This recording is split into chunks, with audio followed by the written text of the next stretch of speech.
So many different times in my life, I've played with broken or hurt things, broken foot, broken leg, broken hand, broken arm, broken sternum, broken collarbone. I could keep going if I just thought more about bones. Why, man? Because I loved it. I loved playing the game. I was passionate about it. One of the reasons I even get encouraged at seeing all of you here. Do you know why I get encouraged by that? Is because you could be anywhere doing a lot of different things, but you chose to be here. Some shows don't need a celebrity narrator to introduce the show, but this show does. In a world filled with endless opportunities, why would two men who have built 13 multi-million-dollar businesses altruistically invest 5 hours per day to teach you the best practice business systems and moves that you can use? Because they believe in you, and they have a lot of time on their hands. They started from the bottom, now they're here. It's the Thrivetime show starring the former U.S. Small Business Administration's Entrepreneur of the Year, Clay Clark, and the entrepreneur trapped inside an optometrist's body, Dr. Robert Zellner. 2 men, 8 kids, co-created by 2 different women, 13 multi-million-dollar businesses. We started from the bottom, now we're here. We started from the bottom, and we'll show you how to get here. Started from the bottom, now we're here. We started from the bottom, now we're here. Started from the bottom, and now we're at the top, teaching you the systems to get what we got. Colton Dixon's on the hooks. I break down the books. Z's bringing some wisdom and the good looks. As the father of 5, that's why I'm alive. So if you see my wife and kids, please tell them hi. It's the CNC up on your radio, and now 3, 2, 1, here we go. We started from the bottom, now we're here. We started from the bottom, and we'll show you how to get here. Started from the bottom, now we're here. We started from the bottom, now we're here. We started from the bottom, now we're here. We started from the bottom, and we'll show you how to get here. Started from the bottom, now we're here. We started from the bottom, now we're here.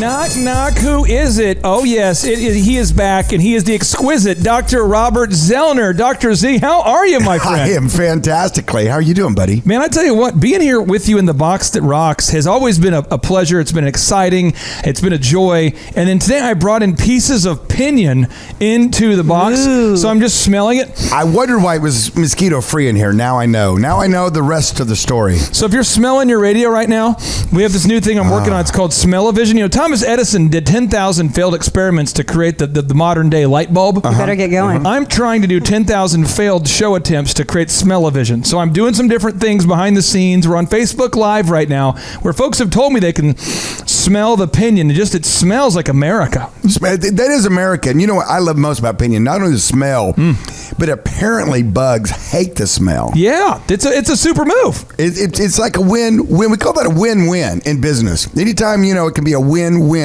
for you as a business owner, maybe an employee, customer, that's success. That's what you build upon. So pinion wood is a symbol of business success. It is. It's a symbol of business success. And I'm going to tell you what else, Thrivers.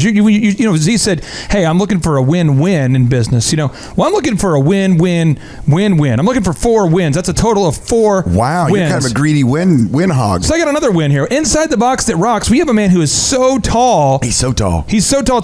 We had to adjust the lens to fit him on Facebook Live. Hey, Sam, can I get like a step ladder so I don't feel so short? Yeah, I mean it's a thing. He's an intimidator. It's Ryan Myers here. Ryan, how are you, sir? Man, I'm awesome. Thank you. Hey, first, the Thrivers want to know the obvious question. First off, how tall are you? Question number 2, what do you do for a living? What is your core business, my friend? Sure. The question most often asked, how tall am I? Yep. 6'10". Whoa. Thank God I did play basketball. So wow. Got that going for me.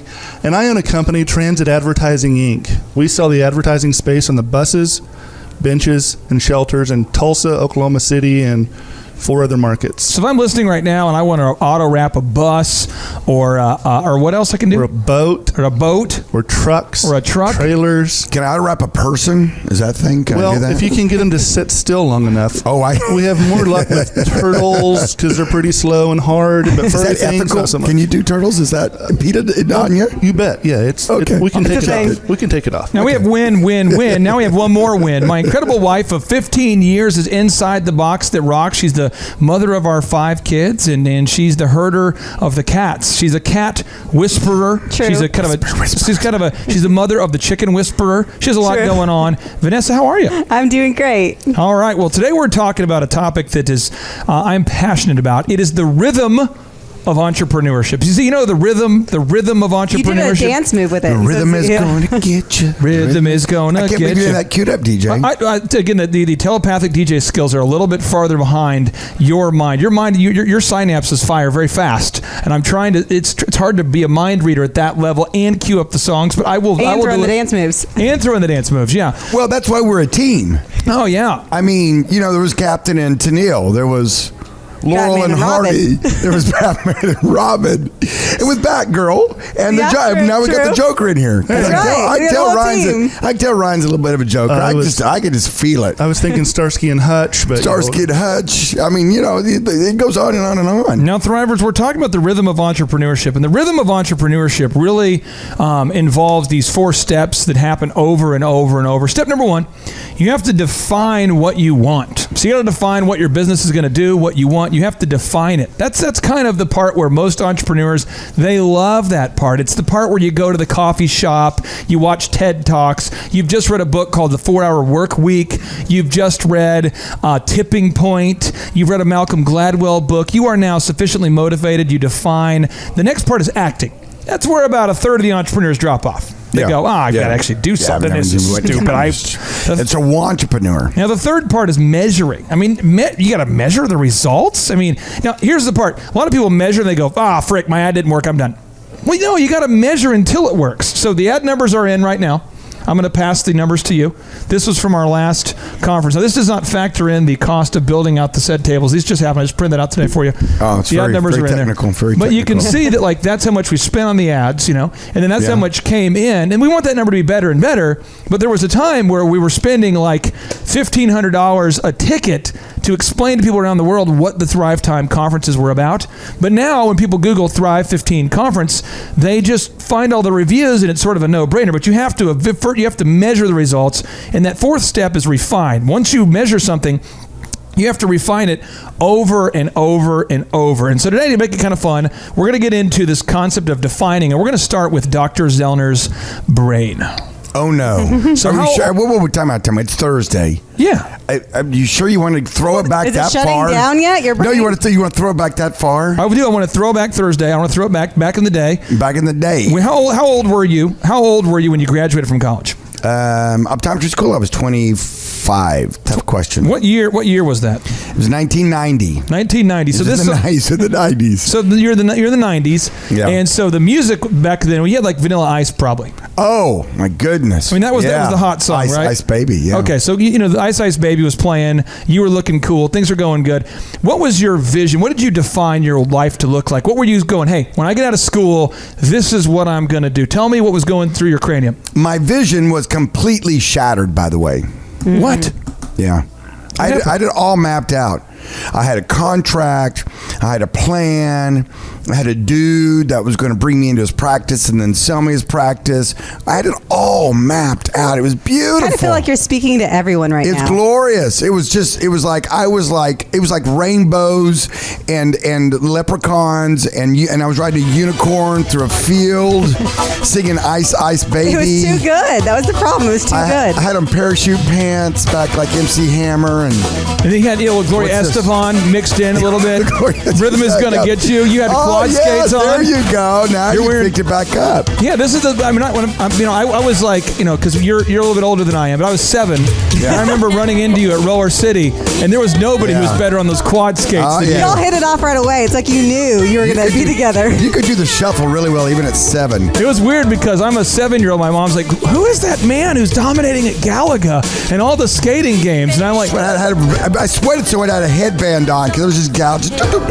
And I reached out and I said, "Can I borrow your denim?" And you said, "No, but you can have an oversized button with Gloria Estefan's face on it." And I've carried that button with me every day. No, I'm just kidding. But the thing is, so this is the early 90s. You have this big vision, and it's just shattered.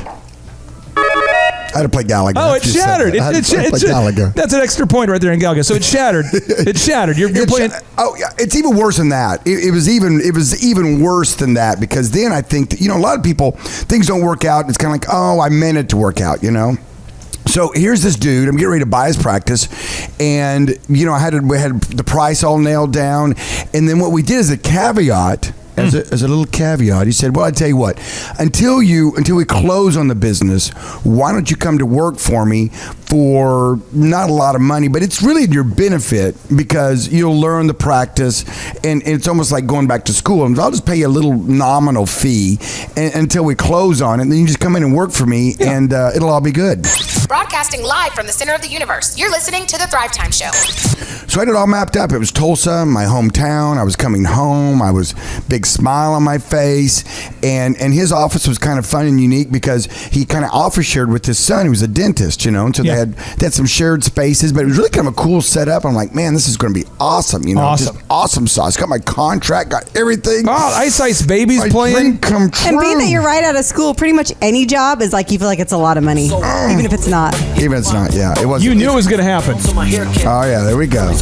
I'm riding my unicorn across the guys. Yeah, it's going on right now. Awesome. Okay, so Ice Baby's playing. You're feeling good. So it wasn't a whole lot of money for the practice, and I was excited. Had all his numbers, had my stuff. I even had a suit back then. My one suit, and like 2 or 3 ties to choose from. I was kind of balling pretty much, and so I went into bank after bank after bank after. Some shady guy on the street doing loans. I mean, just anybody I could go talk to that I might be able to get money out of. And question: when you were driving around town trying to get the those loans, were you ever listening to the music? Were you an FM guy? Would you listen to music while you're driving around? Was I an FM guy? They didn't have FM back then. He's DJing today. He's It was all I DJing. am. I'm just wanting to know that. Were you listening to music back in the day when you were getting rejected, or what were you doing emotionally? I probably was. Yeah, I was probably had that in the mirror down. I was looking at it, going, "You're okay." I want to ask Ryan. I want to get Ryan's feedback on this. Ryan, if you went out there and you pitched your idea and you keep getting rejected, would you be listening to FM music, or would you go to Oklahoma Joe's and just eat until you couldn't eat anymore? What would be your move? I would do that. I would eat. I would be an eater. You just eat. I would go to Oklahoma Joe's. Did that exist back in 1990? Let's not get into the facts. Let's focus on the facts. questions No here, facts Ryan. in this. I would listen to a little Chicago. Oh, wow. Hear the inspiration. Show up at Oklahoma Joe's. Get those baked beans. Really? That's it. Now, That's the Vanessa, move. what would Some you do? Would you listen to FM radio, or would you go dance eat? party in my car? Really? Totally. Yes. Okay, well, since it was 1990, you're probably listening to Hold On by Wilson Phillips. I was thinking more of a upbeat dance party. But No, Z was kind of oh, somber. yeah. Z was at the bottom. I was at the bottom. He was telling I was himself. at the bottom. He said he had to hold on for one more day. Just got to hold on. And he was singing it too, Try right? to make it. Oh yeah. Try to make it to the next bank. I still got gas. I'm going to make this. I'm going to be all right. Would you look into the mirror and tell yourself, hold yeah. on for one more day? Hold on, baby. Hold on. Pull And that that he was visor beautiful, down. and that he was worth it, You're and he could do okay. it. And that suit is awesome. And what a great tie you picked out today. You're going to do this at the next bank. Oh yeah. You're going to do it. And I go marching in there in that lobby come on like now. I own the place. Yeah. My little Samsonite briefcase. Oh, yeah. It You're was- holding it on was for one more sexy. day. Oh, You're yeah. holding on. I'm holding on for one more day. And I'd sit down with the banker, and I'm here to get a loan. I'm a doctor. And he had a mullet. The guy you were talking to had a mullet. Even Z had a bullet. And then they figure out that I wasn't a real doctor. Well, I'm an optometrist. Oh, sort of, frick, kind this of meeting's like, over. Yeah, kind of like a doctor. We get to say doctor, on occasion, doctor. But and no. And I finally found one man out there by the name of Steve. Steve, if you're listening right now, thank you very much. Thank you, Steve. And Steve said, "Listen, for some reason, I believe in you, kid. For some reason, I think you're going to make it." I'm like, "Oh, that's really nice. It's encouraging. Woo!" And he said, "Here's what I'll do. I'll give you the money, and you can take half of it and give it to him. But he's got to keep half of it in a CD in the bank for 6 months. And if you make it after 6 months, I'll release all the money to him."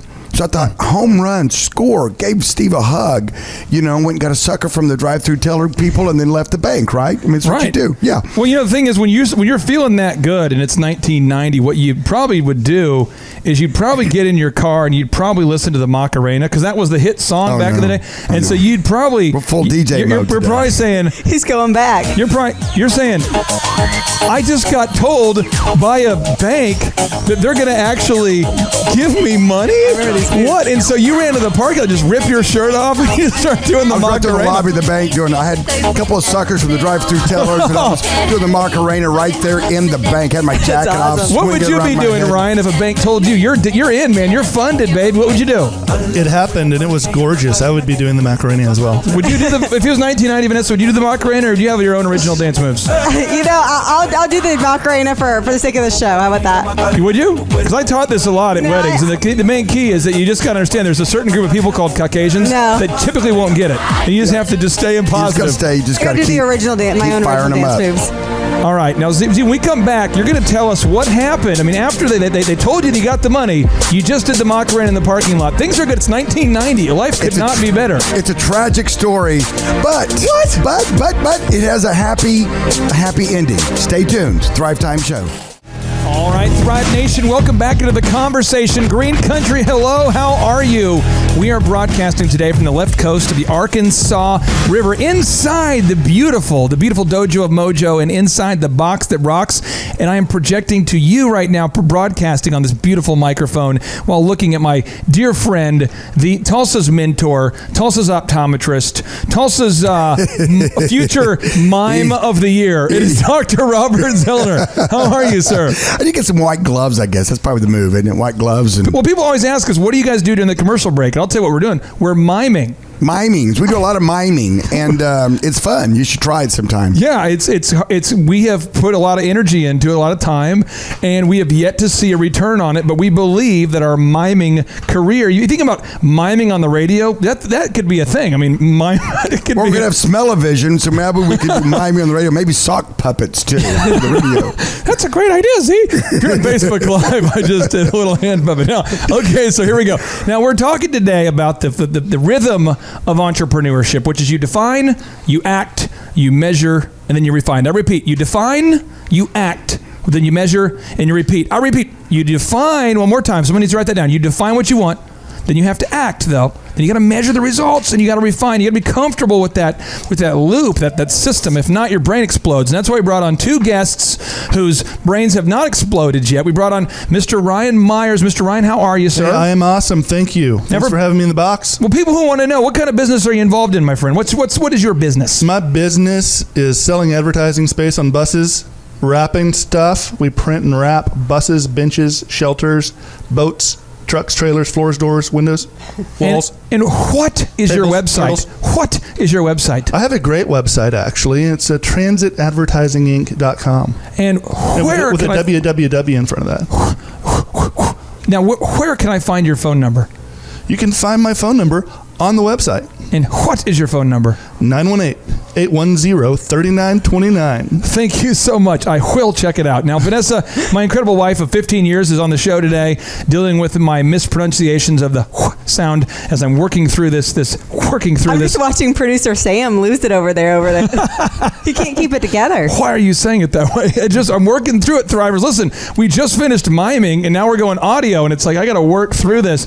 Now, Z, you were just telling us the story before the break about how you just got told that you're going to be funded by this bank, and it's 1990. You're feeling good. You just did the Macarena in the parking lot to celebrate the future funding. Things are going well. What happened next? The world is your oyster. Yes, it was my oyster, and you can cue up I Feel Good if you want. By James Brown? Yeah, by James Brown, of course. Oh, wow. We're going to play that in a little bit. So anyway, I was feeling great, and I went skipping. Oh, skipping. I mean, literally skipping back in the office of the gentleman's office I was going to purchase. I love the visual. Oh, yeah. I mean, I am skipping. I'm, boom, chest Flowers bumping, flying. high five, and I'm gunning all the girls with friend. Woo! Yeah. Daddy's back with cash. And so I went. So we sat down. I go back to his office, and I say, damn, home, shoot, and score. That's right. You doing the shuffle? Oh, yeah. Okay, he's doing the shuffle. Get in there. Come on now. Ha! So nice. do the splits and pop up on his desk. You know, it's like I go down, he doesn't see me, I pop back up. You know, it's like, I can't go on. Wow. I can't go on. That's amazing. Anyway, so I'm tickling myself. You're having a dance party up there. I am having a dance party. So I tell him, I sit down and say, listen, great news. I found a bank, the only one in town, that's going to give me some money, and here's the caveats. And I told him what I was going to do, and he sat there, and I thought he was going to be so excited. Yeah, you knew he'd be excited. I knew he was going to be so excited. How could he not be? And he just looked at me, and he just kind of shook his head and said, well, that's not our deal. And I said, wait a second, it's just, you get half up front in 6 months. I mean, don't you believe in me too? I mean, he wants his money. You're selling me the brand. He goes, how? Son, I'm not going to. Now, here's what was going on in your head. We actually had a microphone on in your head back in the day. We were able to get the live audio. Oh, yeah. Oh, and this good, is what good. you were saying in your head. You're saying, oh, this is one of those reverse psychology moves. Oh, I get it. So you want to lend me the money because you know that I want what I can't have. So you're just playing I got a feeling you're kind of messing with me here because I know that you're going to make this happen. This is different how I thought it would be, but this is one of those like Moses moments where God says, Moses, do this thing. You know, his face doesn't look like that's what he was thinking. That's what's going on. You're Not at all. No. Bro. Okay. Bro dog. You're a little off. Oh, Bro sorry. dog. You missed that mark by just a little bit. Okay. Maybe like, you know. Yeah, no, he was serious. I mean, I wish that was the case. Okay. But he was serious. Broadcasting live from the center of the universe. You're listening to The Thrivetime Show. So I was like incredulous. I was like, dude. I mean, we got the money 6 months. I mean, don't you believe in me? I mean, half now, half in 6 months. I mean, let's make this thing happen. He goes, no, man, that's not our deal. All the money up front. You want the practice. You want the keys. But you just keep looking. And so I was like, I think I've gone every place I can. I mean, I can sell a kidney maybe, but I mean, other short of that, I think I'm, Get your kidney.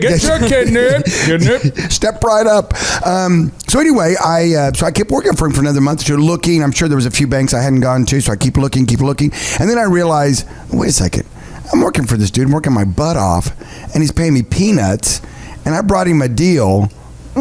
Something doesn't smell right about this thing. Something's not good here. Yeah. Something's not good. And so what I defined, what I set out to become, what I thought was going to be the boom, boom, boom, came to a tragic end. But I have a notable quotable to encourage your younger self, because I think a lot of people they struggle with that when they have this big definition, this big vision, and it doesn't come into the reality they want. This is from Steve Jobs. Okay, he's the co-founder of Apple, the former CEO of Pixar. Smart, he dude. says you can't connect the dots looking forward. You can only connect them looking backward. So you have to trust the dots will somehow connect in the future. You have to trust in something, your gut, destiny, life, karma, whatever. The point is, you can't steer a parked bus. You got to keep going. So you got to keep going. So I left him, and I went out and got a job. A job. I know. How do you say that again? In fact, I had a couple jobs. I was working 7 days a week and just grinding away. And then in a year, by delaying gratification, by working 7 days a week, by working as hard as I could, and living below my means, I was able to start Dr. Robert H. Zellner & Associates on 11/11/1991. Ooh, so nice. I spent about a year and a half working for other docs, you know. Yeah. And so anyway, that was, someone said, hey, when I'm coming out of school, you know, I had it all mapped out, I had it all dialed in, and you hear that from young people. They go, this is my plan, this is my future, this is what I'm going to do. Oh, yeah. And it sounds good, and you're cheering them on, and then all of a sudden something derails them, and it's pretty debilitating. I mean, it knocks you, it takes your wind out of you. Now, when we come back, we're going to talk about Ryan and how he defined his business, how in his mind where his business was going to be, how it was going to start, what your big vision was for your company. And we're going to also ask Vanessa about her vision for her kitchen. You know, her vision for her kitchen, what she wanted it to be, what she knew it was going to be, and maybe how it's different than she thought it would be. You know, we're going to kind of get into that, because the thing is, you have to start with a vision. You have to start, but you got to know that once you take action, then we got to measure the results and change a little bit. But that's the thing. And if not, you're going to end up in a van down by the river, singing that 1990 greatest hits, one of the top songs from the 1990s. You remember Bette Midler from a distance?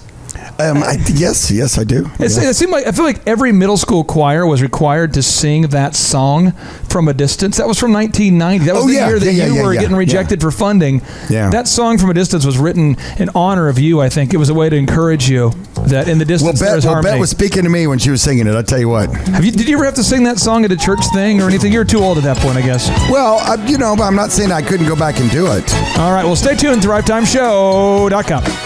All right, Tulsa, welcome back inside the box that rocks, and I am in your ear. My name is Clay Clark, sent here to teach you how to start and grow a successful business. As always, I am joined with the optometrist turned tycoon, Dr. Robert Zellner. How are you, sir? I am great. On the break, Ryan asked me a great question. He goes, how did you ultimately come up with the name for your business? I was laughing a little bit going, we were making a joke of it, and I thought, wait, there is something there. It's Dr. Robert A. Zellner and Associates. I was forward thinking, little prophetic, and calling that out, because when you first came in, it was me and one lady.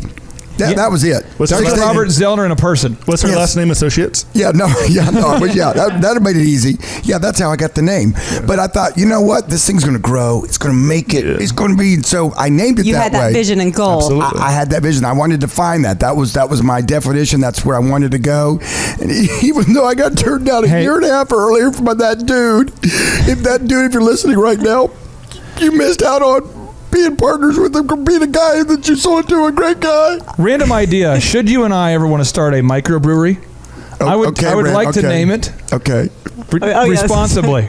So you tell people drink responsibly. And that would just be the branding is already done. I like that. I wonder if everybody out there has done that. No, people have talked about it before. I think I've actually pulled the trigger on that. That's just a thing. I'm just telling you. That's a thing. Someone should write that down and go do that. But anyway, Thrivers, now here's the deal. We're talking about once you define something, you got to take that action. So Ryan Myers, he has a very successful company in Tulsa. They auto wrap buses, boats, big things, don't you? Yeah, big things. We do huge stuff, and we do little stuff. Right now, we're the Major League Fishing and the FLW tour starting, and we're finishing up boats and trucks right now. And what's your website? What's your website address? Transit Advertising Inc. INC, not INK. .com. So how did you get your idea to start the business? When did you get that idea? Where were you when you had the idea? Kind of walk us through. When did you get that vision to start this business? I started off, I sold insurance. Oh, really? Yeah, and it was the greatest topic killer at parties. Hey, what do you do? I sell insurance. Oh, good. Say see you later. Oh, and so Billy. Yeah, it was awesome. So we decided I want to do something really cool. And the vehicle wraps had just started, and the printers were tiny, and they just came out with some big printers that you could actually wrap a car in less than 7 layers of wrap. And so thought this would be really cool. We could have like a West Coast Customs in Tulsa. What year was this? That was 10 years ago. So this is like 2007? Somewhere around there. I'm not good with numbers. Do you remember your favorite songs from 2007? Because there's some great hits. There's some great music there. You're just enjoying this too much. That was about the time that I just started listening to talk radio only. Oh, really? So you didn't? You missed out on the whole music genre. Because we know that the 2000s are like the greatest for music. Okay, well, I'll tell you what. We'll get you some good 2007 to get you in that zone. Okay, get me right there. Now, my incredible wife of 15 years is here, and and you have to have a vision for anything. Anytime you want to have success in any area, you have to define what it's going to look like. And so we purchased a house, and we've been renovating that thing, knocking out every wall. Yeah. Vanessa, tell me, what was your vision when you saw the house? What did you envision in your mind's eye when you began saying, okay, we're going to move into this place? What was the vision? Well, I think both of us really fell in love with the property, but not so much the house. But we saw that it had potential if we just knocked out everything and tore up everything and started from the beginning. But it's been so fulfilling to see that being fulfilled. It's not done yet. We've got like a 20-step plan or whatever, but all the walls are out, all the wood floors are in, all the kitchen is pretty much done. But as you say, define, act, measure, refine. About a week after all our new wood floors were in, we had a bathroom back behind the wall overflow. Something was wrong with the shower. And so I want to give a shout out to Farmers Insurance. They came out, wrote me a check. So I want to say thank you to Farmers. I don't even know who's the Travis. I don't know. But we had to replace all that wood floor.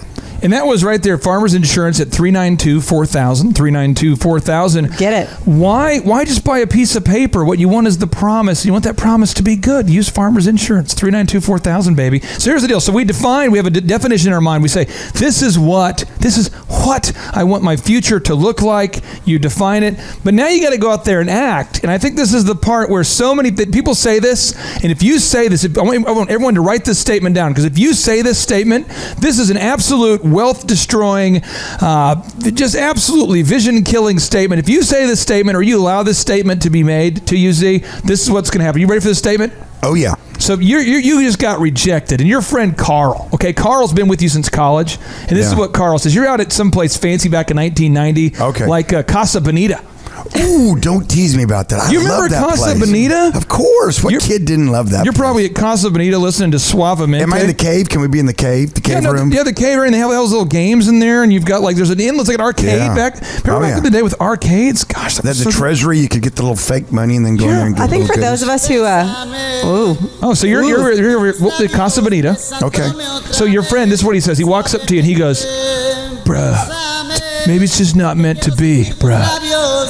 I mean, that's just a wealth-killing idea. And I just slap him in the face. Put on my ninja outfit and just samurai him right there. Oof, oof. Was that a little much? I want to go off. I have to go off just for a second. I'm sorry. It's one of these deals where I've been cooping it up inside for so long, and it must be said. It must be said, okay? Because a lot of you people are out there, you're saying, I want to have a successful... Hey, wait. You want to preach? I do. It has to happen. Because it's...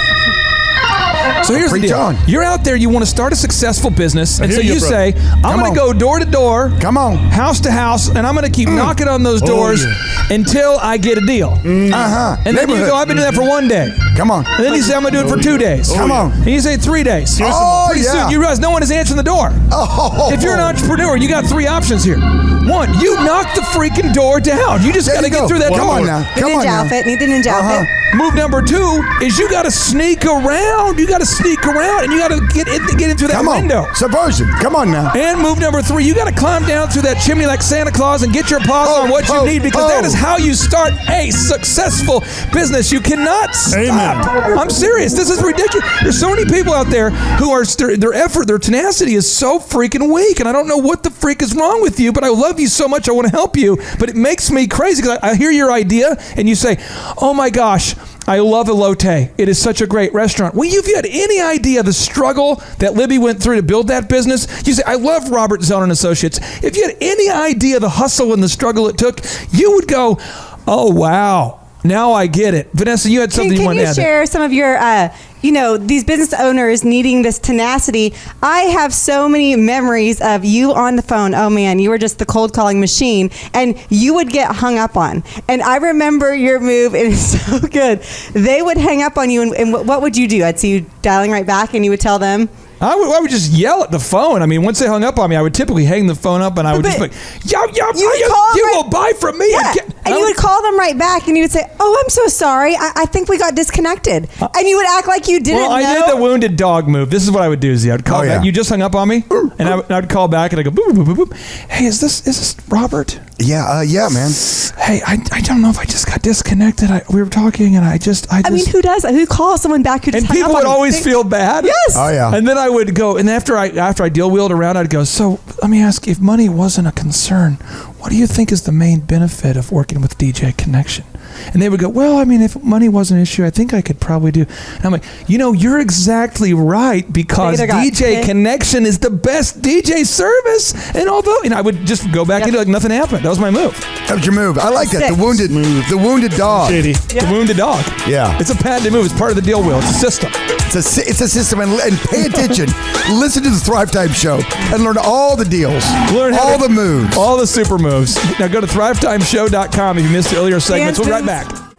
All right, Thrive Nation, we're now talking about action, okay? Because once you have the passion, once you make that vision, you've got to start to take some action. And so there's a notable quote I'm going to start right off the top with. This is from Chet Holmes.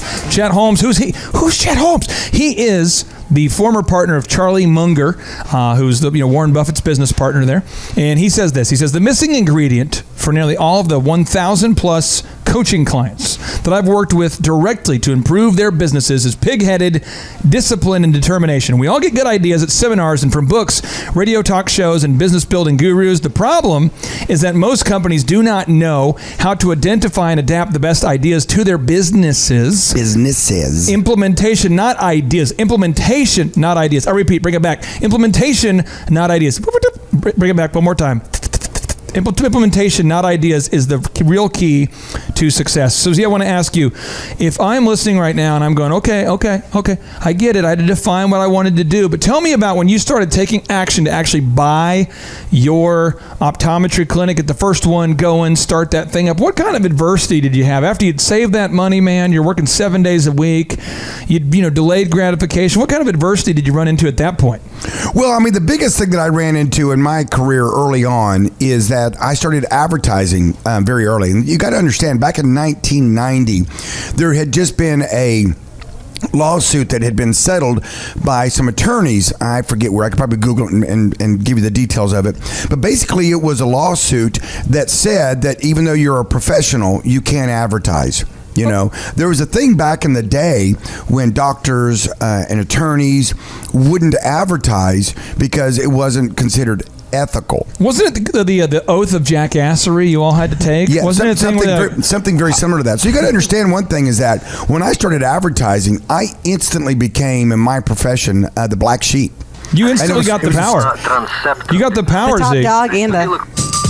You got the power. Oh, right away. DJ, come on now. DJ you got connection. The power right there. I feel connected. There we go. Oh yeah. Well, I was the black. I was the black. I was Bob black sheep. Actually, is what I was. And I mean, I'd go to like the conferences, and I'd be feeling all good. I'd be doing my thing, and everybody just give me. I'd walk in the room with just silence. But whenever you get on top, you're the black sheep, well, right? I wasn't quite. I was working my way up there. I appreciate where you're going with that, Vanessa. But I mean, day one, I was starting to advertise, and people were like, "Who do you think? What are you doing? Stop that! Do you not have any ethics at all? Stop that! That's wrong." But meanwhile, we didn't teach you in school to do that. But you're an all-star. You're walking into you're an optometrist, and you're walking into fancy places like Ruby Tuesdays, and you're like, I'm going to get some salad. And they're like, are you Dr. Zone? And you're like, yes, I am. Yes, I am. Yeah. I mean, everybody outside the optometry community, it wasn't a big deal to them, and they appreciated it. They looked at that and they said, hey, that's cool. That's good. I mean, it is what it was around the business. I mean, business was business, right? But in the optometry culture, that was the thing that probably was the hardest on me, to be very frank with you. You're a young man, you're starting your business, and you're instantly the black sheep. Was that hard on you, really? Yeah, I've got some stories I won't go into. Come on, give me one. Give me one story where you're just, because now you're like a tough guy. This is the thing is you. This is what's happened to you. This is what's happened. Do you remember, Vanessa? I watched the Star Wars where Anakin, he became Darth Vader. I love Anakin. Yeah. He became Darth Vader. Mm-hmm. What happened is that you went through some tough stuff. You decided, I'm not going to become Darth Vader, but you've been through some stuff. You got the Anakin fork in the road where you could have become the Darth Vader of optometry. But you decided not to do that. You're kind of a smiley, cheerful guy. Yeah. But you could have easily just put on the. So give me a story. I have a red lightsaber. Give me a story. I'm going to add to that. Oh, do you really want? I don't want it to sound like it's sour grapes, because it's not now. I mean, I get it and I understand. We know that, but this phrase, listen, it's helpful to the entrepreneur listening. Okay. They want to hear how you dealt with it as a young man who you were unsure of yourself. You were unsure of all the moves you were making, yet you still went for it and you did it, even though you were ostracized and it was hard. So tell us about getting through those hard times and encourage these listeners. It's true. Okay, I'm going to open up my heart just a little bit here, and my brain, and I'm going to share a story with you that was painful at the time, but you know what? It's character building. You overcome it. Mm-hmm. You learn to forgive people, and you learn to as Taylor Swift says, shake it off. Oh, nice. Nice. Shake it off. Okay, so here's the deal. So I get contacted by my alma mater, Northeastern State University, which used to be the Redmen, now the Riverhawks. I played soccer there back in the day. And I get contacted by the a marketing company that they had hired, and they approached me and they said, listen, we're doing a commercial for the university. and we want you to be in it. We've rated alumni from there, and you're in the Tulsa Green Country region. You're one of the most recognizable. So we'd like to use you. We're not going to pay you anything, but do you want to do it? And I said, absolutely. So your professor people are calling. The college that you graduated from is calling you. I mean, that's got to be an exciting call. And they're going, well, it's the advertising company they hired. Oh, okay, and they did a bunch of research on who they were going to use. And of course, you're working closely with the school, right? Right. And so anyway, so I'm like, I'm honored. I'm flattered. I'm like, oh, that's cool. That's very cool, And so they come out and they shoot the commercial and they do a professional job. It was actually Brothers advertising agency here in town, and they're great guys. And I know the guy that owns it, Paul. Great family, great people. Anyway, so the commercial comes out and it's well done and just it was awesome. And I was proud to be on it, and it was a neat message, and it was boom. So then one day, someone calls me up and says, "Hey man, what happened?" I said, "What are you talking about?" And they said, "Well, I saw that commercial the other day, but you're not on it anymore." What? And so you're right away. This is what's happening, because this is 19. What year was this? I'd have to do some research, but I'll let you. I'll Google it and I'll do it. It was deep enough into the 90s where you had Michael Bolton queued up. And so you went into your car. It could have been actually early too, because I started probably 91, so this was probably early 2000s. Let's pretend it was late 90s, early 2000s. It was in 2000s, but you still had a car from the 90s. What car were you driving? What car was I driving then? I was driving the first car I ever had was a 1974 Pinto Runabout. Okay, so for some reason you still had that car, and you had a tape, and you put in a tape. Yeah. And you sat there, and it was raining. Yeah. And you just queued up the Michael Bolton, and you realize you're like, I don't really normally get into his music, but today I'm asking, how am I supposed to live without you, commercial people who previously had my face on there? I've played soccer for you. I've paid you. I've showed up on time. What more can he do? And he's just, you're just sitting there weeping, and you're like, what am I going to do but play this song again? And because you didn't have the repeat, because it wasn't a CD, you had to play it, rewind it. It was a struggle, but you went through it. I was in struggle mode. Yeah. So I'm like, that's weird. So they got my curiosity. So I went on to the website, got on the website, and of course they have the current TV commercial. So I play it and I'm watching, and sure enough, I'm not on it anymore. Holy. True fact. So I was like, what?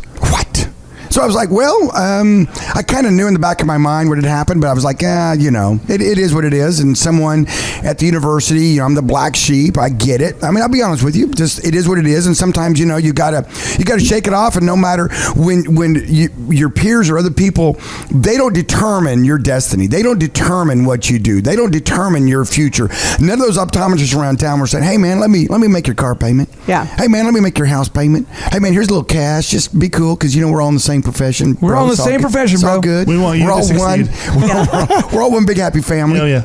Love you. So sure enough, it wasn't, I don't know, months later, I get a call. And it was a fundraising entity of my alma mater. And so the person on the phone's like, hey man, we need basically, the short and gritty of it, we want money. And I said, holy cow. And I said, I'll tell you what, here's what you need to do. In order to get a call back or a meeting with me, because I always want to get a face-to-face with you. I said, I'd love to have a face-to-face with you, and I love my alma mater, and I want to give money, and it's so exciting. Thank you for the opportunity. Thank you. But here's the deal. In order to have a meeting with me, I need you to answer one question. Come on. I need you to figure out what happened to that commercial. I can tell them the story and why I'm not on it anymore. Just out of curiosity now, more than anything. And so sure enough, crickets. Didn't hear back from the person. Crickets. Just nothing. 6 months, a year later, I get another call from a different, fundraiser. Same story. About the third one, I actually had enough nerve to do a little research and found out what happened. Really? So we have a meeting. Okay. And I'm like, so we're at the meeting. I'm like, well, I'm glad you went to the thing. Now this is I'm opening my heart up a little bit. Open it up a little bit. I'm opening it up a little bit. I'm just telling you out there, when you're acting or when you're defining and when you're doing your business, adversity is going to come. People are not going to like you, especially if you're successful. I hate to tell you this, but you think, well, the more successful I am, the more people are going to love you. Yeah, customers will, but your competitors. That's why I never leave this building. Because there's snipers. There's snipers out there at the Flying T just looking for you. Hit him with the golf ball. Go hit him with the. So anyway, I found out that it was the Well, he's not there any longer, so, and I won't say his name.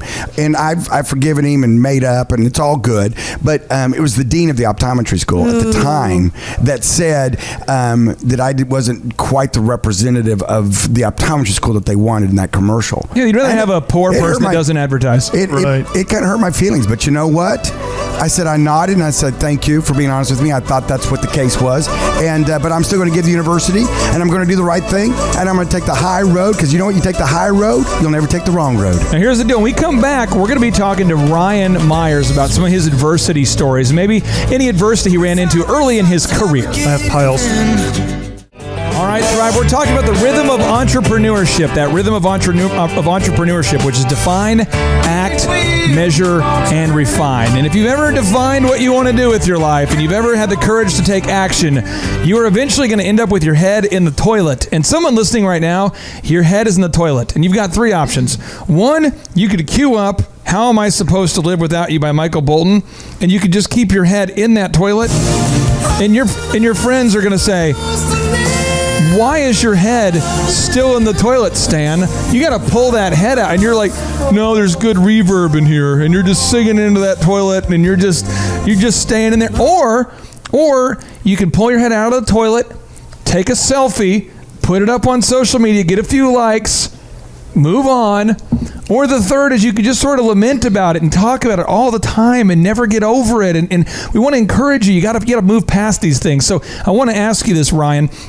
You've obviously built a successful company. What is the name of your company for anybody who's new to your brand? Yeah, Transit Advertising Inc. And if somebody was, just getting down on some Oklahoma Joes during the break, they're over there. They went out and got some Oklahoma Joes during their lunch. Love it. They have brought it back now to Regent Bank. They're trying to open up a new checking account. Love Regent. While eating the burnt ends and the baked beans and the aroma, they're getting carried away, and they maybe forgot what the name of your company was. What's the name of your company again? It's Transit Advertising Inc. Transit Advertising Inc. Okay, so now they're focused. And so tell us, when you defined what you wanted to do, you wanted to build a successful business.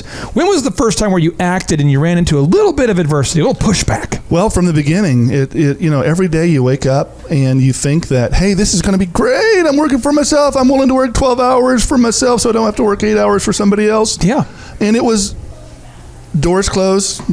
Now we've got somebody, we love them. Hey, can I get a chance to quit your business? No, we've got somebody, we love them. And so, but you got to keep going. Winston Churchill, I love the guy, says when you're going through hell, keep on going. And that's what you got to do. Now, Winston Churchill, just a little historical context for anybody listening. He was the prime minister there of the Great Britain and the United Kingdom during the time where Adolf Hitler was trying to take over the planet. Yep. And just as an example, just think about how this would feel, Z. The United Kingdom, Z, you've traveled to Europe, have you not? Yes, I've traveled to far. You've had the finest cheeses. You've had the finest wine. Yes, you've seen the castles. You've been over there. Okay, but dined with Her Majesty. No, but seriously, geographically speaking, Europe is Europe. I mean, how is it size-wise comparison to the United States? Europe as a whole, all the countries. It's the size of about Kuwaita up here. Texas. All right, man. That makes sense. But I mean, okay. So I mean, I don't know. I'll Google. I'm just saying, you've got about like actual square miles, because I'm just saying you have about 5 times. Europe as a whole is about 7 to 8 times larger than Great Britain by itself, right? I mean, sure. Okay. So this whole the whole area has been taken over by this crazy fascist Nazi freak named Adolf Hitler. Okay. And so he calls up Winston and he says to him, it's historical fact. There's documents that show the letters he sent. He says, if you will turn over your Jewish people to us, we'll give you a hall pass and we'll just fold you into our Nazi regime. And he kept doing that with other countries. Other countries kept just one by one giving in because he's just bombing everybody. Yeah. And so Winston's like, no, we want to stay calm and carry on. That was his phrase. He coined that. And he'd hop on the radio every night and tell people, remain calm, carry on. But people are being bombed constantly. I mean, can you imagine what that would be like? We're doing this radio show today. And imagine what it would be like. You're listening to the radio show, and in the background you hear the... And it doesn't stop. Sometimes they're closer, sometimes they're far away. Mm-hmm. But could you imagine what that would be like for years? Just...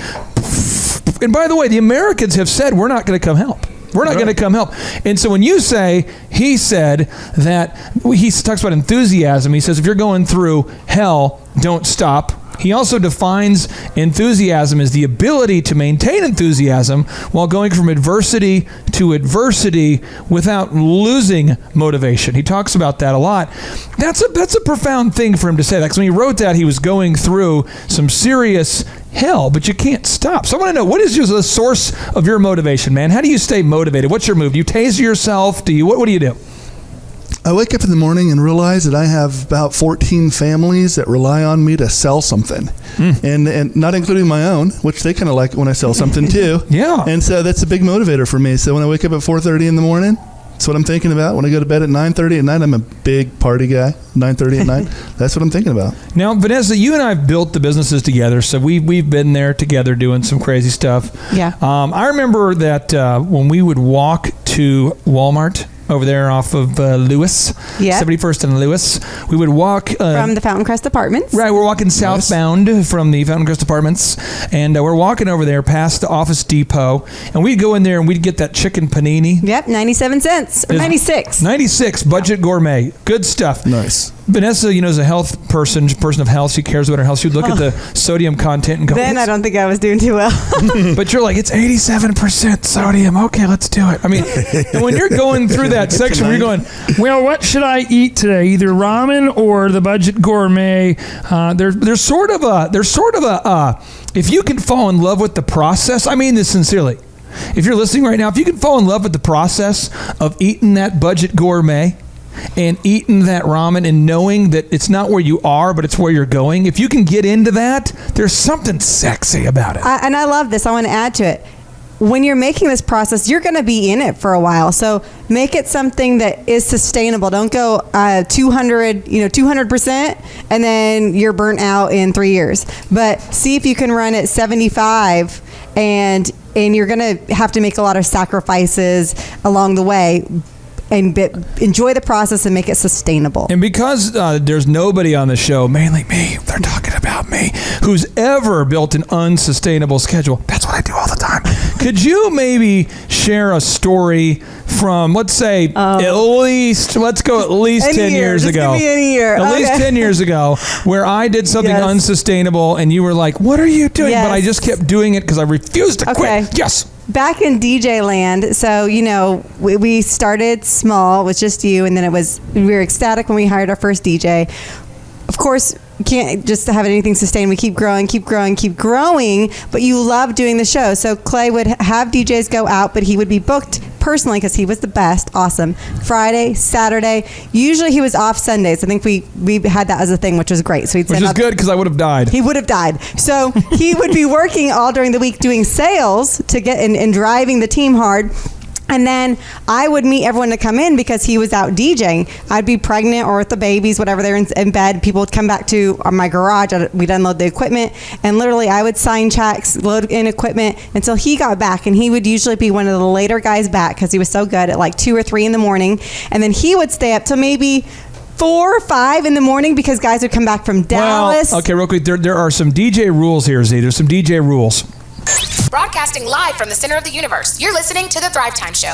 So if Ryan was a DJ and Z and you were a DJ, this is how we would compete. Sure. Whoever's show went the longest.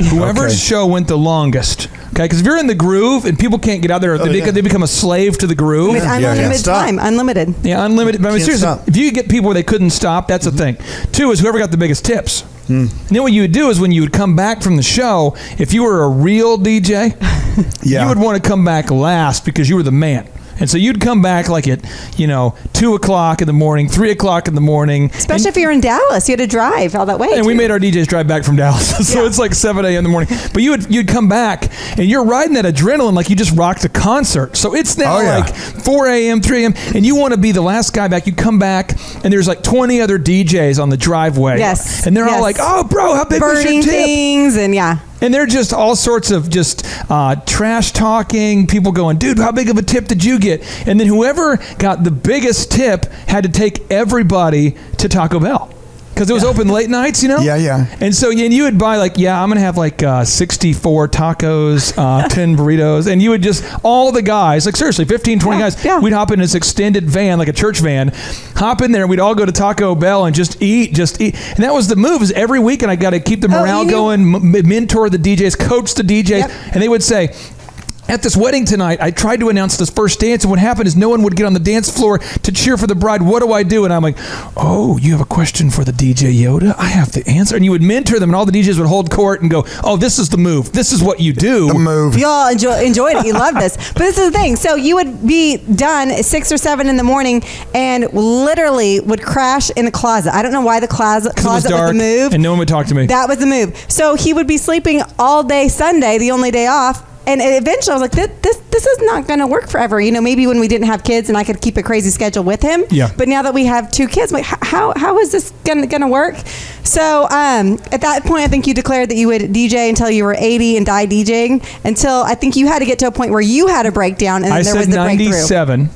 In a fit of rage, because you said you have to stop DJing, and I go, I will never stop DJing. I will die DJing. When I'm 97 years old, I will still be rocking the mic. And so see what I did is I pulled an all-nighter, and I took a picture of myself, and I put it on Benjamin Franklin's oh, it's so bad. This is my body, favorite the picture. skullet, Yeah. and I put it up on the wall. My favorite. And I just put on there DJ Clavis in his 90s, whatever. And I just was like, I am not stopping. And then eventually I stopped. But it's the thing. So when you finally had a breakthrough, and that was thanks to Jesus, I'll just say that, that is a breakdown. That's when the breakthrough happened, because he realized, oh my gosh, you couldn't do anymore. You didn't want to do it anymore. There was just too much drama. You love DJing in itself, but it was just too much. You couldn't do it. And so what happens is you define what you want, then you act, but then you gotta it's weird. Make it sustainable. Z, you as a DJ, as an entrepreneur, as an optometrist, as a auto rapper, whatever, somehow you have to have the pride and the confidence and the energy needed to start a business, but you also have the self-awareness to measure and go, what the heck am I doing here? Am I getting where I want to go?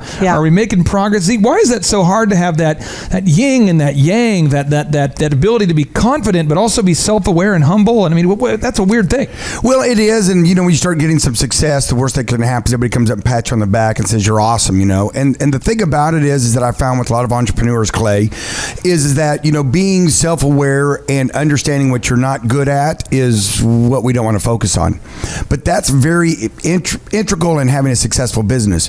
Is when you get to the point of, okay, you're acting, you've defined what you wanted to do, and now you're acting, you're just running all out.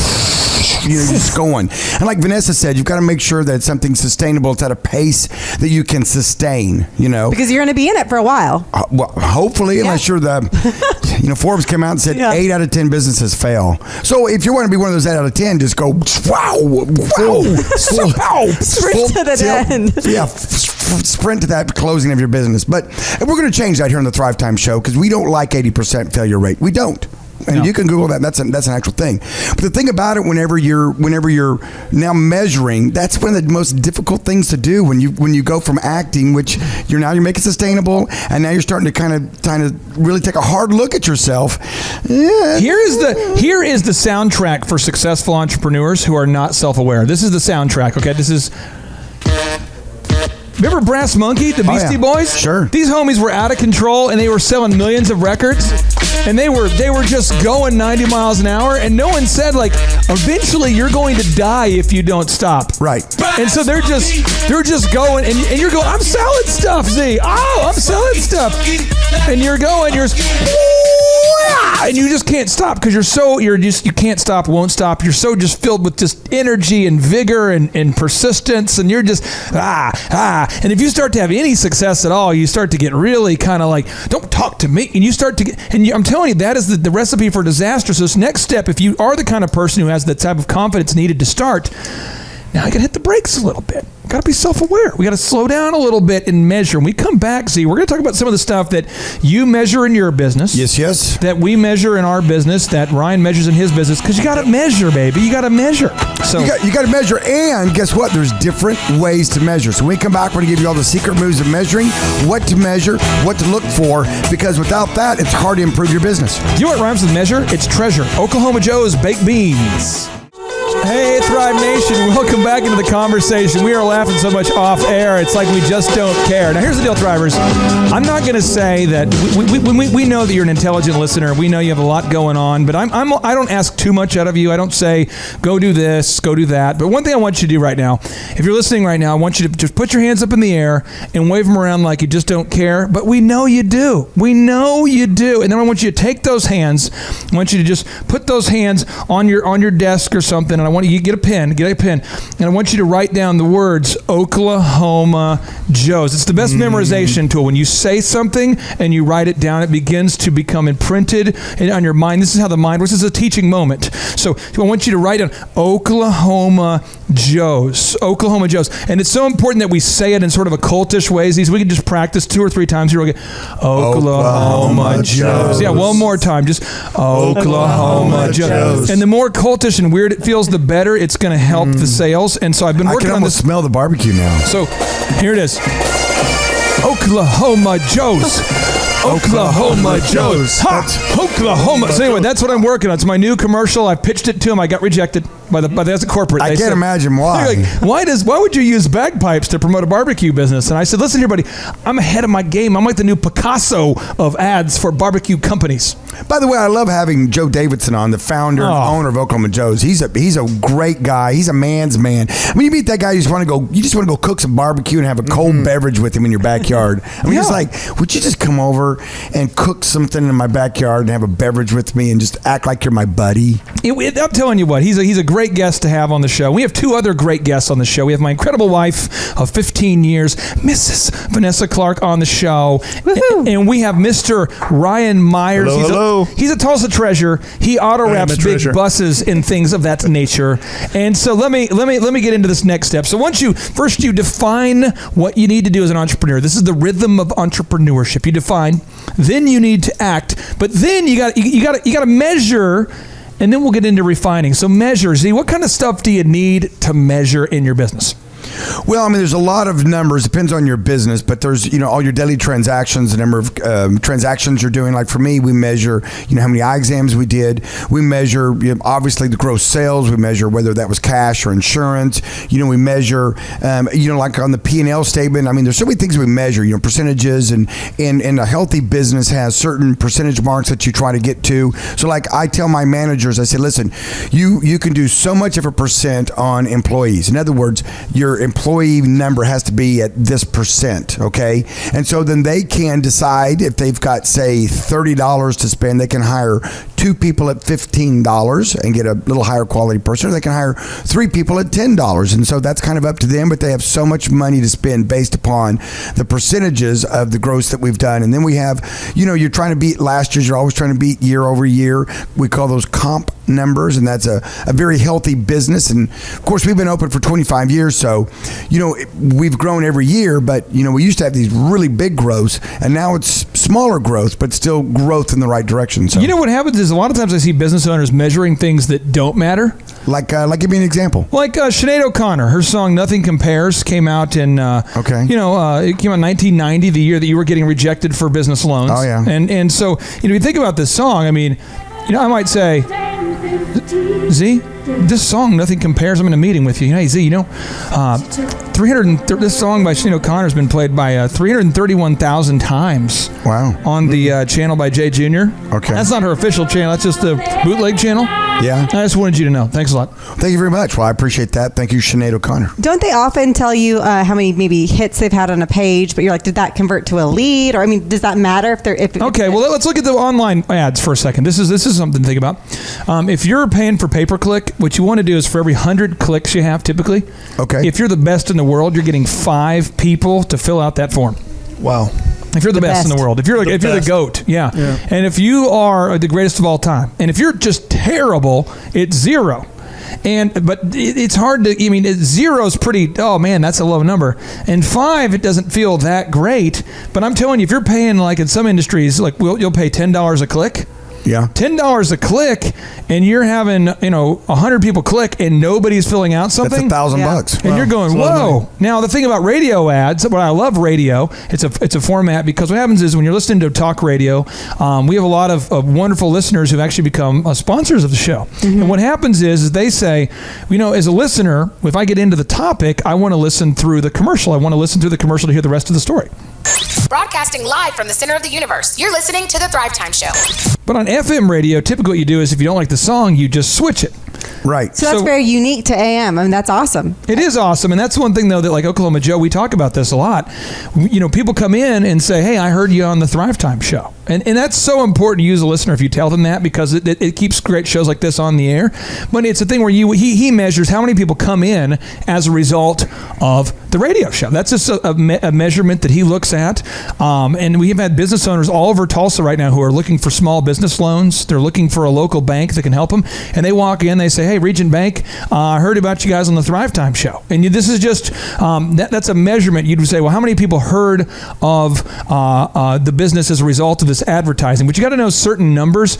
Other numbers, I'm going to fire off a few more numbers I would encourage everyone to measure, okay? So I would definitely measure how many sales you're making per day. I think it's a big thing, per day. I really think that's important. Big thing. Second is, how many presentations did you make per day?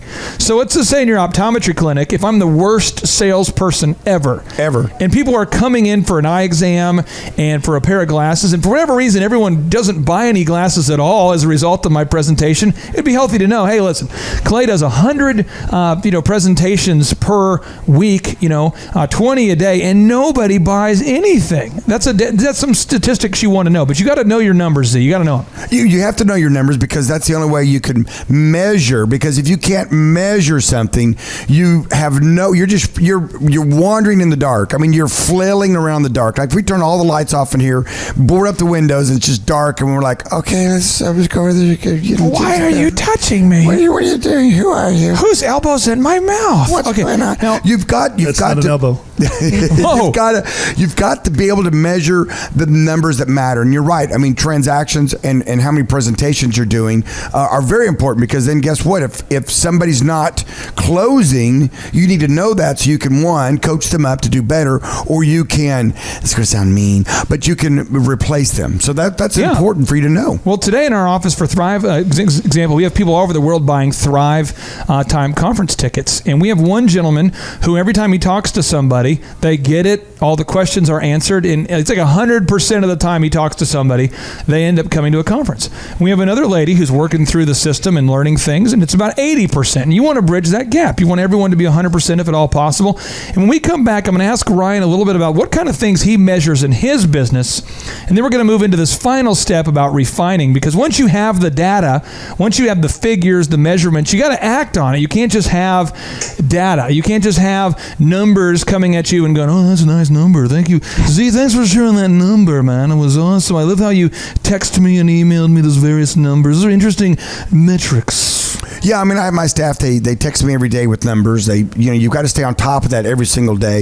In fact, I'll even ask my managers, how are we trending for the month in all my businesses, so you don't just wait till the month's over. If you're just month by month, then sometimes if something's going awry that you don't know about, you can't fix the problem until you know there's a problem. So Thrivers, when we come back, we're going to get into this whole thing. What do you do once you've been measuring? How do you refine? We're going to get into what numbers does Ryan Myers measure. Stay tuned on the Thrivetime Show and get to Oklahoma Joe's. Get those baked beans, baby. All right, Thrive Nation, welcome back into the conversation. We are back, and in fact, you've been listening to some Michael Jack in your ear, right? That's Michael Jackson, some 80s right there. Whoa. Who's that? 80s. Michael Jackson for the ladies. Remember that white glove? Oh. Not one glove. Oh. Remember that he had those socks he'd pull up? Mm-hmm. Oh. Those pants that didn't fit, they were too tight. Waters. He carried around a little monkey with him. Ow! Remember that? Just the whole vibe he brought to America was a beautiful thing. To other planets, to other remember regions. When he unleashed one of my favorite moments is when he unleashed the moonwalk. Remember that at the award ceremony? Yeah, it was unbelievable. He popped that thing out and beautiful thing. We got to see his concert again. We have the Bucharest. I can't say it. Bert, how you say it? What's that? Bucharest, the concert. Live from Bucharest. Bucharest. Yeah. By the way, Michael Jackson was offended about what you just said there. He wanted you to know that. Clay, he's no longer with us.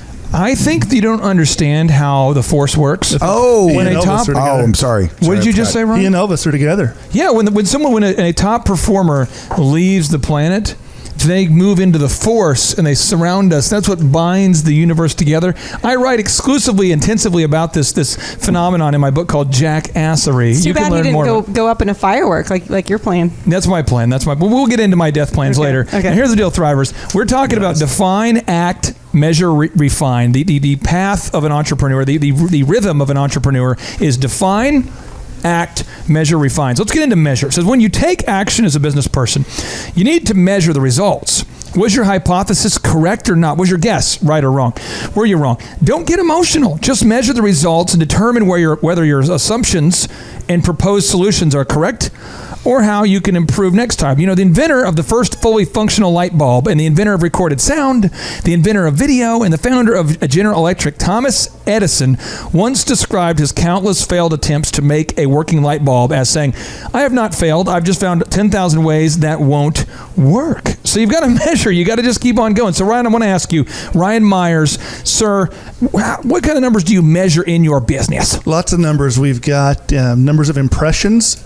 People are wrapping things so people can see their business, and it's out and about, and so they need to know how many people a day on average are seeing that business. So we've got those numbers. Then So, whoa. Okay, you Yes. wrapped a bus. Uh-huh. How on earth can you tell them how many impressions that they got? How do you do that? You just follow it with like a clicker, and you just see if anybody looks at it. Okay, look. I saw it, Trevor. You pay professionals to drive around with the clickers, and they do that. Yeah, they sit in This is a real thing. intersections. Seriously, you're saying And this is a thing. And they measure how many times you look to the left, and how many people are per car, and they come up with impressions. I'm going to argue with you for a second. I'm listening right now. Are you serious, by the way? They've got to have someone driving with Kinda, them, right? yeah. One's the clicker, Kinda, one's yeah. the driver, I hope. Yeah, there's a company that's all they do. Oh wow! I'm listening right. Traffic Audit Bureau. I'm listening right now, and I have some serious doubt because I'm saying, listen, I auto wrap my vehicles. Okay, so I auto wrap my vehicles for my company because my thought is my vehicles are already out around town. I'm a plumber. I'm going to go ahead and auto wrap. It makes sense, right? Sure. Why would I want to auto wrap a bus? Why? Well, your vans typically aren't driving around 14 hours a day. Most of the time they're in a parking lot somewhere, just like your car. Okay. They're in a customer's parking lot. The transit buses are literally driving around 14 hours a day, 6 days a week. So they stop to pick up people, but they're not parked in parking lots, and they're not. If you were driving around 14 hours a day in your car, you wouldn't have a job because you're driving all the time. So let me ask you this. How much does it come down to per, let's just say that I'm trying to do the math and I'm going, okay, what does it cost me per hour to auto wrap a city bus? Yeah, $500,000 bus. Yeah, $500,000 bus. $500,000 bus. It costs you about $7 an hour that it's out there. That's the wrap. That's the driver. That's the fuel.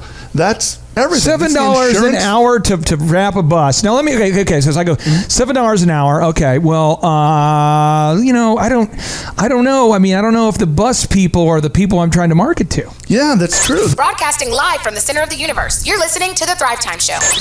They're totally not the people you're trying to advertise to. It's all the 50, 60,000 people a day that see the bus driving around that you're advertising to. Okay, so you're okay. So these are measurements, though. You look at these things. These are things you look at. And if you're listening right now, Thrivers, action step 1, write down what are the numbers you need to measure in your business. I remember when I ran DJ Connection, I used to run Epic Photography. I talked to one of the sales guys the other day, and we had a spiritual conversation because I'm no longer in charge of Epic Photography. I don't own it anymore.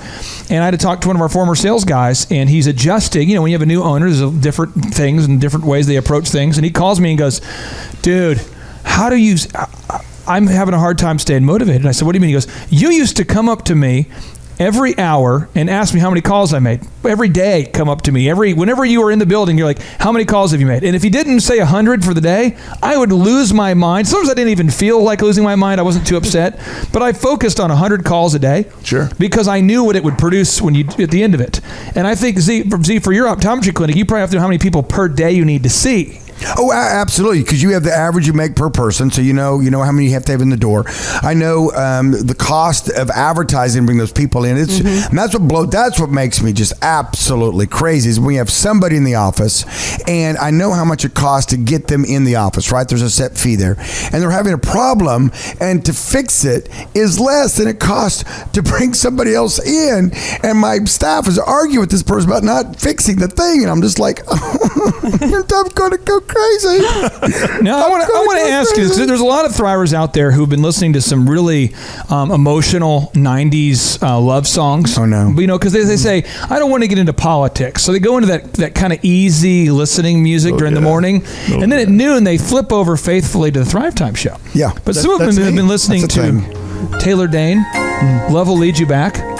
And they're looking at the numbers, Z, and they don't like the numbers. And rather than embracing the numbers, they're getting emotional, and they're saying, love is going to bring our sales back. Love, my passion, my love, my energy, my belief. It's going to, don't worry about the numbers. Turn around. It's going to turn around. That's a fallacy. That's not really happening. That's not a thing. Well, and I feel like if you define and you act, but you fail to measure, you could just be going full force straight over a cliff and you don't even know it. So it's so important to do these measurements and then take action from what you find. Can I say this real quick? If I was going to die and I was going to drive off a cliff, I would want this song to be playing. I want to crescendo, lead you back, and I would someday. I just know that love with it right here. This is right when I'd want to come around that edge. It's like that. What is it? Pike Place? What is it? Pike's Pass. Yeah, and I'd want to go in Colorado. What is that? Pike's Peak. Yeah.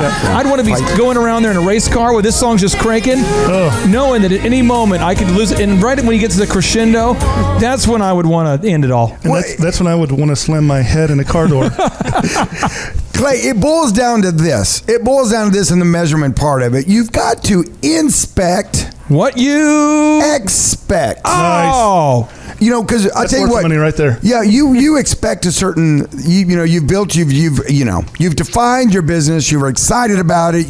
You're making your cookies. You built your widget. You're wrapping buses. You're DJing weddings. Whatever it is that you're doing, and you've got a passion about it, and then you put it into action. 2017 is going to be your year, by the way. 2017 market. All these out there want to be entrepreneurs. This year it's going to happen. You're going to become an entrepreneur and start your business. Side note.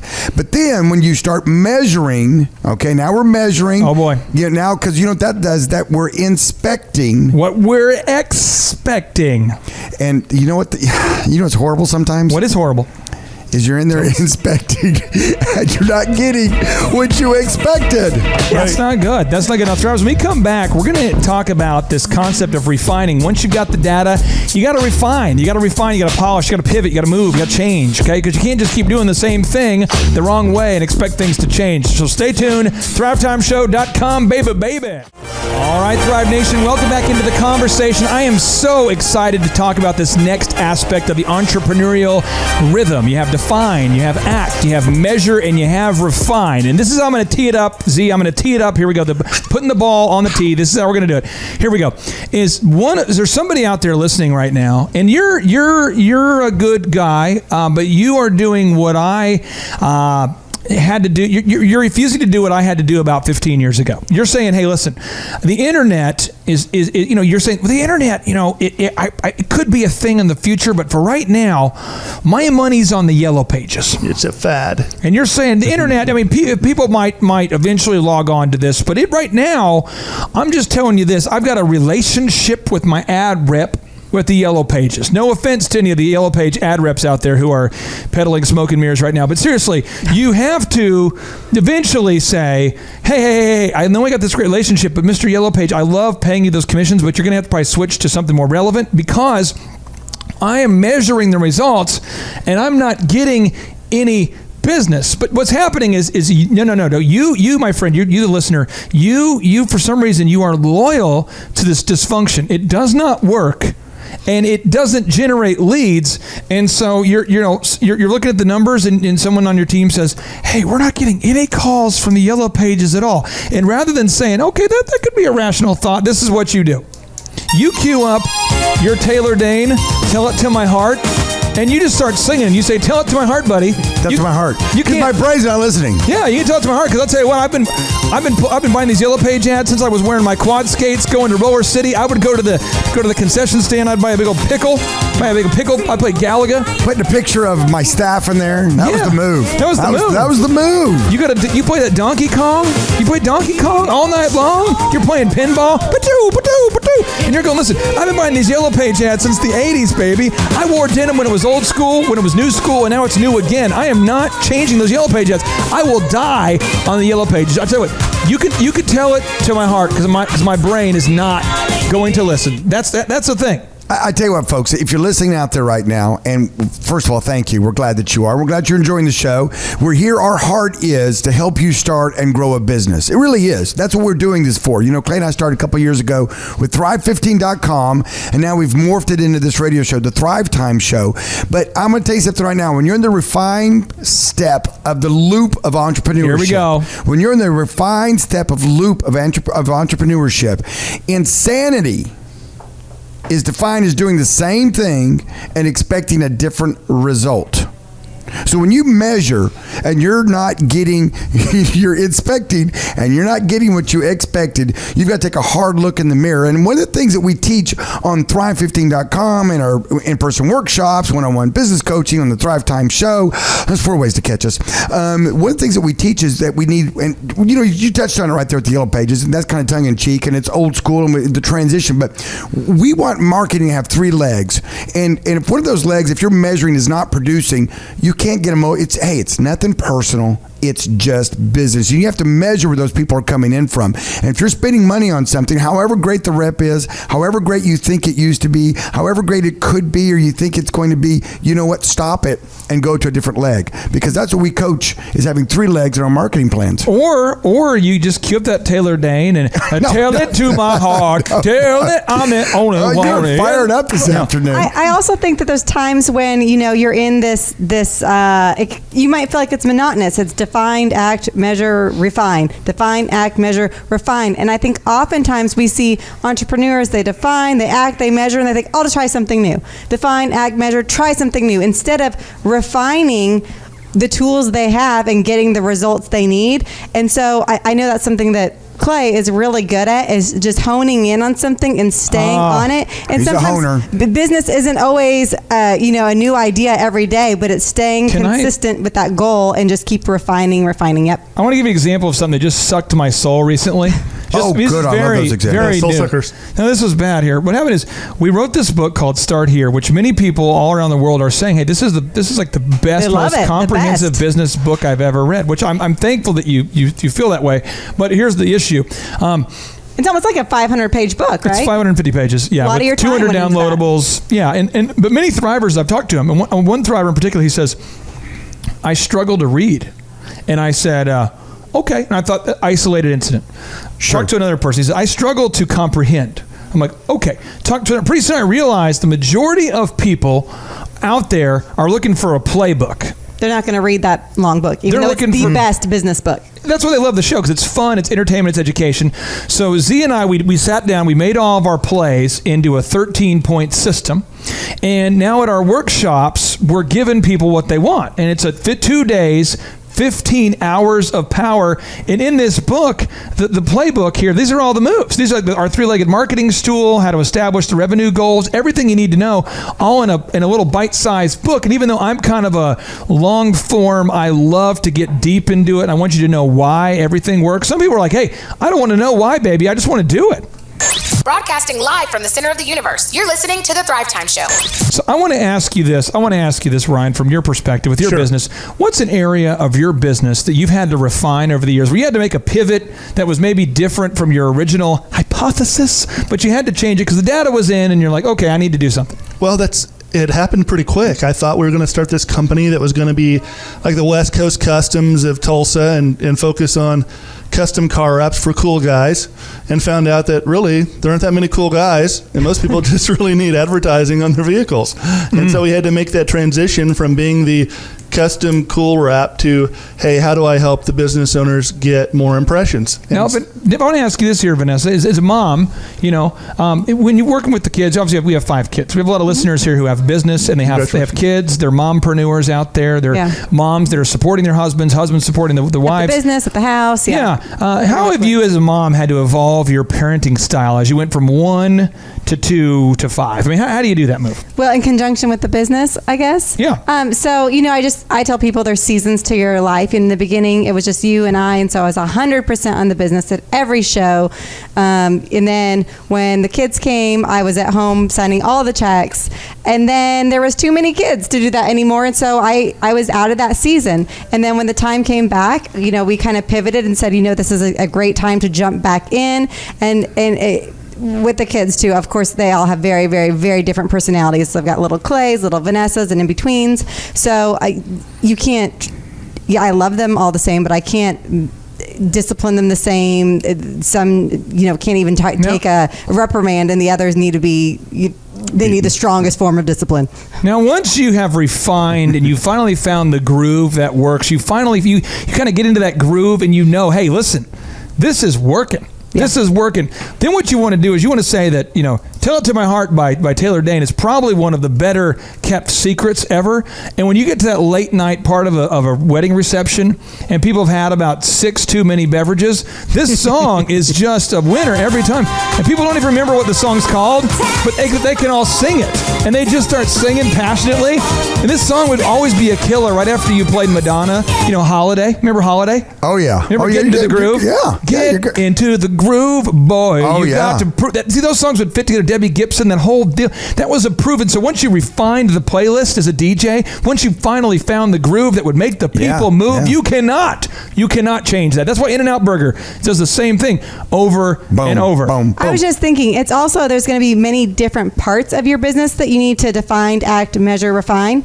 It could be your sales. It could be your numbers. I love numbers. That's what I do in our business. But it could be, okay, what are we paying towards taxes, towards employees, towards, like you said, advertising. It could be just even what is it costing for us to hire new people and get them in. But there's not just one thing that you measure. I mean, I wouldn't think to measure the way you do sales, but you need to. Now, there's a lot of things to measure with Thrivers, and we're going to get more into it here. But see, if someone has a feeling right now, they have that feeling they want to become an entrepreneur. You don't know. 57% of the people out there want to start a business. They got that feeling right now. There's 4 ways we can help you, Z. Way number 1 is what? Do exactly what you're doing today, and that is from 12 to 2, turn into Talk Radio 1170 here in Tulsa, Oklahoma, and listen to the Thrivetime Show, where we give practical business tips on how to start and grow your business. All right, now move number 2. You can go to thrivetimeshow.com and get it on. You could be listening to these podcasts, sharing them with people that you barely met, sharing it with people that you know, sharing it with people. Just go on the podcast, Thrivetime Show, hit that share button, and boom. Move number 3, Z, is what? You can log into Thrive15.com, and there you can find the best business school without the BS. For a measly, I'm talking measly, $19 a month, you can have access 24/7 on your smartphone, on your iPad, on your computer, even your neighbor's smartphone, okay, for that matter. You say, I forgot my phone, give me your phone. I gotta watch an episode. 15-minute chunks of business gold. And move number 4. This is move number 4 that's quickly approaching. It is one-on-one business coaching. We're talking about if you want to work one-on-one with a mentor who knows what they need, what you need to do to start or grow a successful business, we have that available for you, my friend. Now, Z, this is all available for the Thrivers. It's all here for them. All here for them. And we're doing it for you because we want you to be successful in your business. That's our heart, and that's why we're here every day from 12 to 2, coaching you up. And as always, Z, here we go. 3, 2, 1, boom! JT, do you know what time it is? 4:10. It's Tebow time in Tulsa, Jerusalem, baby. Tim Tebow is coming to Tulsa, Oklahoma. During the month of Christmas, December 5th and 6th, 2024, Tim Tebow is coming to Tulsa, Oklahoma in the 2-day interactive Thrivetime Show Business Growth Workshop. Yes, folks, put it in your calendar. This December, the month of Christmas, December 5th and 6th, Tim Tebow is coming to Tulsa, Oklahoma in the Thrivetime Show 2-day interactive business growth workshop. We've been doing business conferences here since 2005. I've been hosting business conferences since 2005. What year were you born? 1995. Dude, I've been hosting business conferences since you were 10 years old. And a lot of people, have followed Tim Tebow's football career on the field and off the field. And off the field, the guy's been just as successful as he has been on the field. Now, the big question is, JT, how does he do it? Well, they're going to have to come and find out because I don't know. Well, I'm just saying, Tim Tebow's going to teach us how he organizes his day, how he organizes his life, how he's proactive with his faith, his family, his finances. He's going to walk us through his mindset that he brings into the gym, into business. It is going to be a blasty blast in Tulsa, Jerusalem. Folks, I'm telling you, if you want to learn branding, you want to learn marketing, you want to learn search engine optimization, you want to learn social media marketing, that's what we teach at the Thrivetime Show 2-day interactive workshop. If you want to learn accounting, you want to learn sales systems, you want to learn how to build a linear workflow, you want to learn how to franchise your business, that is what we teach at the 2-day interactive Thrivetime Show business workshop. Over the years, we've had the opportunity to feature Michael Levine, the PR consultant of choice for Nike, for Prince, for Michael Jackson. We've had the top PR consultant in the history of the planet has spoken at the Thrivetime Show workshops. We've had Jill Donovan, the founder of RusticCuff.com, a company that creates apparel worn by celebrities all throughout the world. Jill Donovan, the founder of RusticCuff.com, has spoken at the 2-day interactive Thrivetime Show business workshops. We have had the man who's responsible for turning around Harley Davidson, a man by the name of Ken Schmidt. He has spoken at the Thrivetime Show 2-day interactive business workshops. Folks, I'm telling you, these events are going to teach you what you need to know to start and grow a successful business. And the way we price the events, the way we do these events, is you can pay $250 for a ticket or whatever price that you can afford. What? Yes, we've designed these events to be affordable for you, and we want to see you live and in person at the 2-day interactive December 5th and 6th Thrivetime Show Business Workshop. Everything that you need to succeed will be taught at the 2-day interactive Thrivetime Show Business Workshop, December 5th and 6th in Tulsa, Oklahoma. And the way we do these events is we teach for 30 minutes, and then we open it up for a question and answer session so that wonderful people like you can have your questions answered. Yes, we teach for 30 minutes, and then we open it up for a 15-minute question and answer session. It's interactive. It's 2 days. It's in Tulsa, Oklahoma. We've been doing these events since 2005, and I'm telling you, folks, it's going to blow your mind. Yes, ladies and gentlemen, the Thrivetime Show 2-day interactive business workshop is America's highest rated and most reviewed business workshop. See the thousands of video testimonials from real people just like you who've been able to build multi-million-dollar companies. Watch those testimonials today at thrivetimeshow.com. Simply by clicking on the testimonials button right there at thrivetimeshow.com, you're going to see thousands of people just like you who've been able to go from just surviving to thriving. Whoa. Each and every day, we're going to add more and more speakers to this all-star lineup, but I encourage everybody out there today, get those tickets today. Go to thrivetimeshow.com. Again, that's thrivetimeshow.com. And some people might be saying, well, how do I do it? What do I do? How does it work? You just go to thrivetimeshow.com. Let's go there now. We're feeling the flow. We're going to thrivetimeshow.com. Again, you just go to thrivetimeshow.com. You click on the business conferences button, and you click on the request tickets button right there. The way I do our conferences is we tell people it's $250 to get a ticket. Yep. Or whatever price that you can afford. And the reason why I do that is I grew up without money. JT, you're in the process of building a super successful company. Yep. You start out with $1 million in the bank account?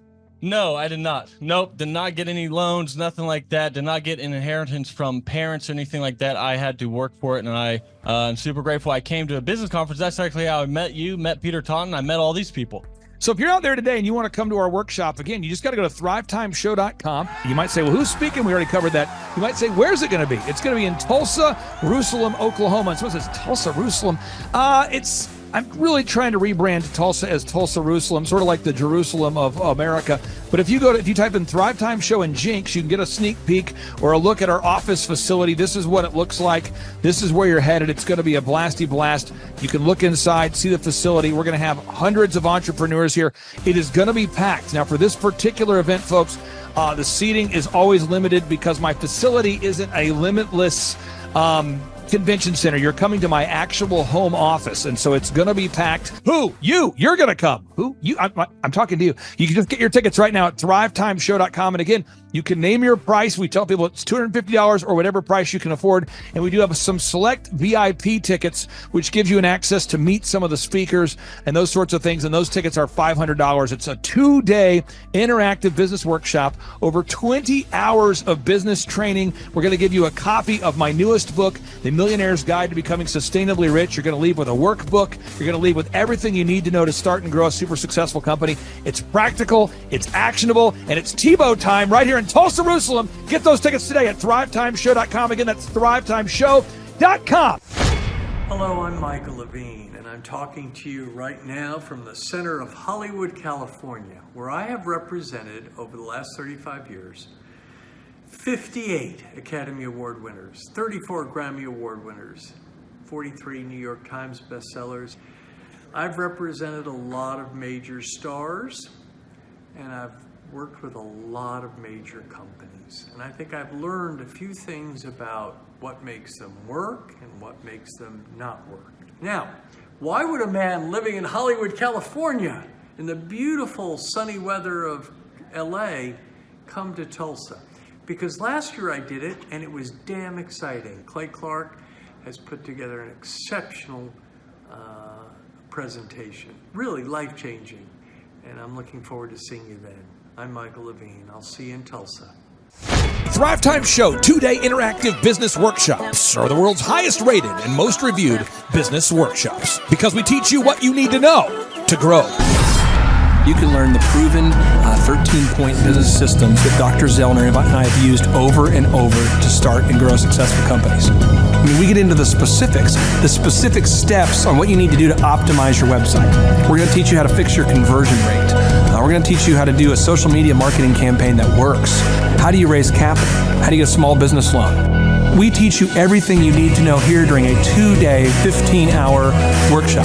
It's all here for you. You work every day in your business, but for 2 days you can escape and work on your business and build these proven systems, so now you can have a successful company that will produce both the time freedom and the financial freedom that you deserve.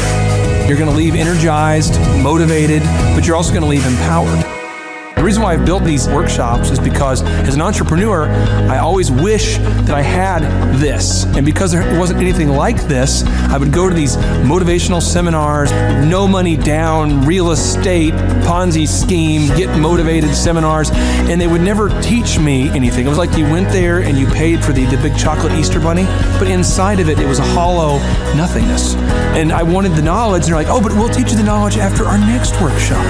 And the great thing is we have nothing to upsell. At every workshop, we teach you what you need to know. There's no one in the back of the room trying to sell you some next big get-rich-quick, walk-on-hot coals product. It's literally, we teach you the brass tacks, the specific stuff that you need to know to learn how to start and grow a business. And I encourage you to not believe what I'm saying, and I want you to Google the Z66 auto auction. I want you to Google elephant in the room. Look at Robert Zellner and Associates. Look them up and say, are they successful because they're geniuses, or are they successful because they have a proven system? When you do that research, you will discover that the same systems that we use in our own business can be used in your business. Come to Tulsa, book a ticket, and I guarantee you it's going to be the best business workshop ever, and we'll even give you your money back if you don't love it. We've built this facility for you, and we're excited to see you. And now you may be thinking, what does it actually cost to attend an in-person 2-day interactive Thrivetime Show business workshop? Well, good news. The tickets are $250 or whatever price that you can afford. What? Yes, they're $250 or whatever price you can afford. I grew up without money, and I know what it's like to live without money. So if you're out there today and you want to attend our in-person 2-day interactive business workshop, all you got to do is go to thrivetimeshow.com to request those tickets. And if you can't afford $250, we have scholarship pricing available to make it affordable for you. I learned at the Academy in Kings Point in New York. Acta non verba. Watch what a person does, not what they say. Whoa.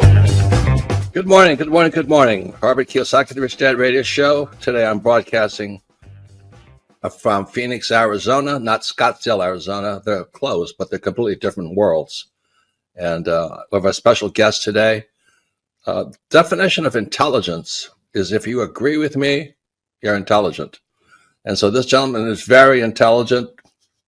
I've done his show before also, but very seldom do you find somebody who lines up on all counts. And so Mr. Clay Clark, he's a friend of a good friend, Eric Trump. But we're also talking about money, bricks, and how screwed up the world can get in a few and a half hour.